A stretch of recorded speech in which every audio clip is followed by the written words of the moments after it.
Welcome to Sales Tax and More, your go-to resource for all things state tax related. Now here's your host, Michael Fleming. Hi, Mike Fleming here, founder of Sales Tax and More, and today's co-host of the Sales Tax and More podcast, where we talk about everybody's favorite topic, which is, of course, sales tax. And today we're going to talk about automated Nexus reviews. But before we get into it, let me introduce you to my co-host, Ellie Moffett. Hey everyone, really great to be here. And as always, I'll do a quick introduction for Sales Tax and More.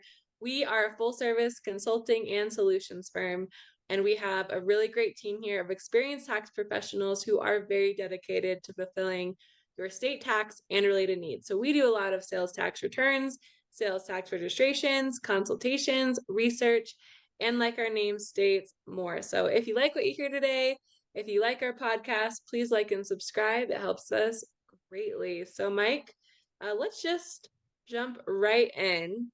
So it seems like many platforms, software companies, and even some accounting firms are offering automated Nexus reviews.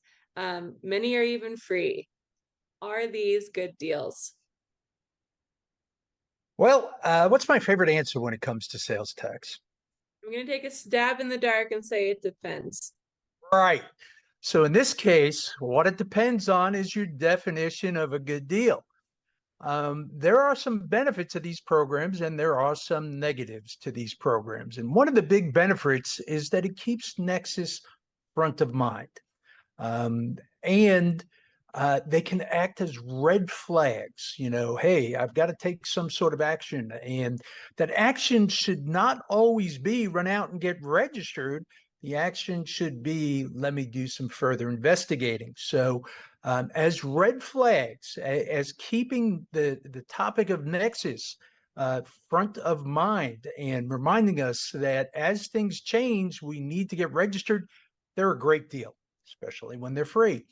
Now, the problems, the negatives are that I have not seen a platform yet that can get granular enough to give you accurate answers.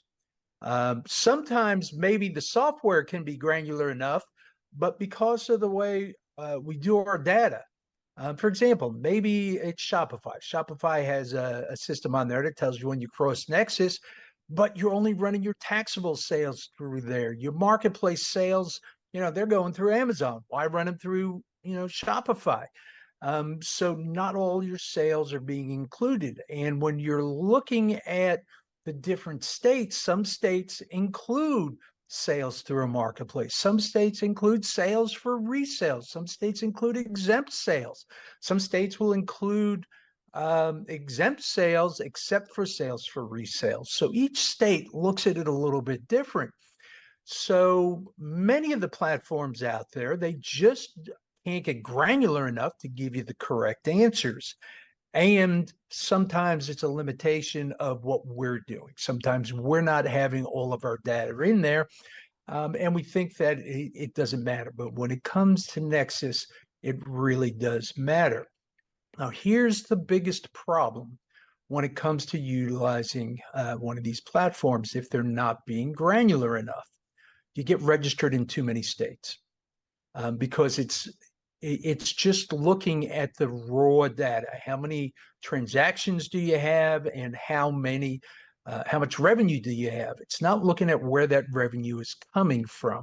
So even though you may think, or it may think that you're over a threshold, you may not actually be there based upon your specific facts and circumstances.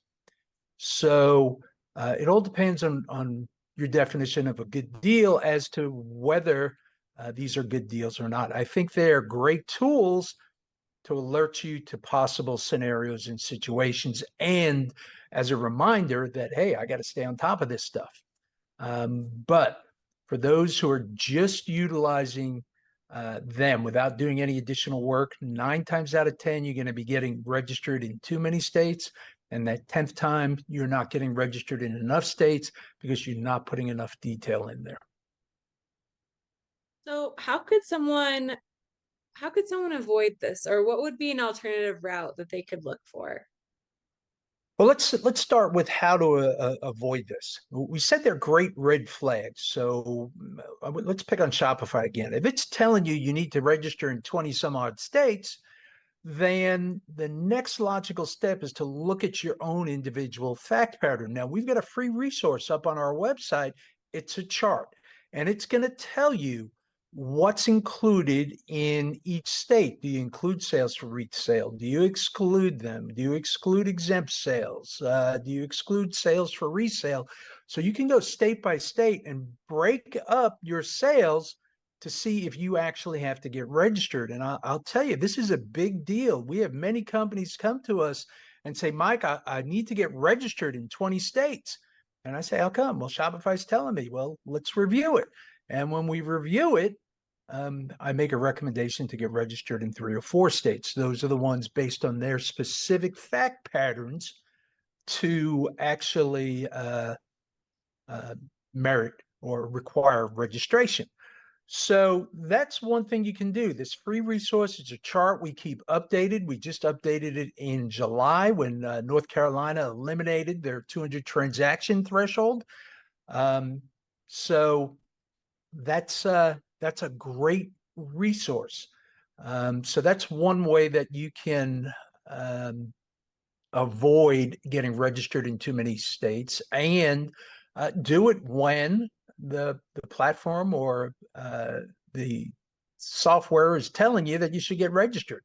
Just, system of checks and balances. Now, one way to avoid this altogether is to ask us to do a Nexus review, or a company like us. We have what we call a data review. It's for economic nexus, and there is a fee for it. Our fee is $795, but if you don't want to mess with it, if you don't want to do this on your own, if you want someone to do it for you, that could be a good deal. I mean, it's a lot cheaper for us to go through this and tell you, yes, you need to be registered here, or no, you don't need to be registered here, rather than going out and getting registered everywhere. Yeah, you spend some money, but you save money in the long run. So those are ways to avoid it or mitigate getting registered in too many states. One of the ways is do it yourself. We give you the tools. You can go out there and actually do it yourself and figure out where you actually need to get registered, or where you need to watch, and where you don't. And the other is, if you don't have the time or don't want to mess with it, you can pay us a relatively small fee to go out and do this for you. So let's say that someone, they've already done this. They've gone this route. They're registered in too many states. What do they do now? Well, what's my favorite answer? It probably it depends. Yes, it depends. So again, it's going to depend on your facts and circumstances. How close are you to actually being registered? Or needing to be registered. I mean, if you're real close to a threshold and there's a chance you're going to cross that threshold, then just stay registered, even though you're a little bit early. Getting deregistered is a process, and it's a lot harder to get deregistered many times than it is to get registered. So even though you got to pay for returns and you're a little bit early, you just stay registered. Now, sometimes I'll do a review and the taxable sales, are minuscule. Maybe they're $1,000 and you're over the $100,000 number, but 99,000 of that 100,000 number is actually going to be exempt sales. So technically, maybe you should be getting registered, but I don't think that we can just go out there and do what a state says because the state said to do it. I think we need to use common sense. We got to look at materiality. I mean, if it's going to cost more to go out and get registered and then file the returns, whether you're doing it yourself, time is money, there's an opportunity cost in there, or whether you're paying someone like us, it's not always a good business decision, at least, to go out and get registered just because the state says to do it. We got to use common sense.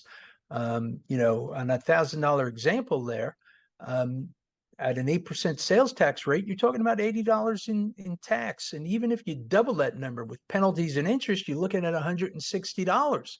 I don't know how, if it's a state like Georgia that requires monthly filings, I don't know how you justify the cost of getting registered, the time of getting registered, and of filing a return every month just to remit or $80 worth of tax a year. You'd be better off not getting registered, letting the state come and find you, and then paying them out of your pocket. So materiality, got to play a part in common sense on whether we're going to get registered or not. And if you are registered and you've got small exposure like that, get deregistered. Even if technically you should have been registered, you'll spend less money getting deregistered and paying the state out of your pocket if they ever find you. So in those scenarios, it all, like I said, it depends. If you're close to needing to get registered, stay registered. If you're nowhere near close, or even if you are over the threshold, but your sales aren't taxable, go ahead and get deregistered. So anything else you want to add in? Anything else you want to say about this or add in here, Mike? No, I just want to say that I'll just reiterate, re-say what we've been saying here. Free is often the enemy of good. It may be free today, but you end up paying more in the future. And in this case, if you're just doing what these software companies or platforms are telling you to do, 9 out of 10 times you're going to be getting registered in too many states because they're just not granular enough. So do some extra work, hire someone to do the extra work for you, and you may save money in the long run. That's my final 2 cents, Ellie. Thank you so much, Mike. And for everyone else, if you have sales tax needs, we have many solutions and services, and you can reach out directly to me, Ellie, at eMoffat, EMOFFAT at salestaxandmore.com. You can also visit our website directly, salestaxandmore.com. And we have many free resources available as well that are on our website. So please like and subscribe to our podcast, and thank you so much. Thank you, everyone, and we hope to see you on the next episode of the Sales Tax and More podcast. Thanks for listening. Be sure to hit subscribe and check out all the resources we have out on the web.